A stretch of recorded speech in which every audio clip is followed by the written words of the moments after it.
occidentalis longipes. Right there. Very handsome western fence lizard.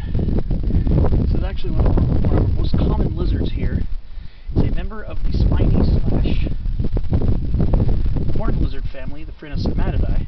And it used to be listed as being in the iguanid family many years ago. It used to be listed as being in the Iguanidae, with the iguanas, desert iguanas, other Sceloporus species, and side blotch lizards. But now, taxonomical changes have occurred after probably analyzing their DNA. And these guys are a member of the horned lizard family. Again, Phrynosomatidae.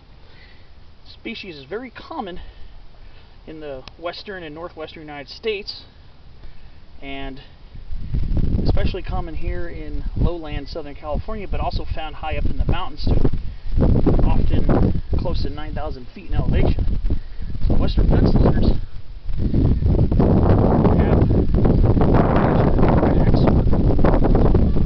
little designs and little stripes on there, and then see here they have little spots on their backs right next to where the little gray stripes are on their sides, and they also have they're also called blue bellies because they have, especially the males, have a blue patch under its throat and two blue patches on the underside of its belly on the side. So that's a western fence lizard right there. Our subspecies is often referred to as great basin fence lizard. Sceloporus occidentalis longipes. Yes, there you have it. A beautiful, handsome lizard. One of your most common sights here, especially here in Southern California. Western fence lizard. Thanks for watching.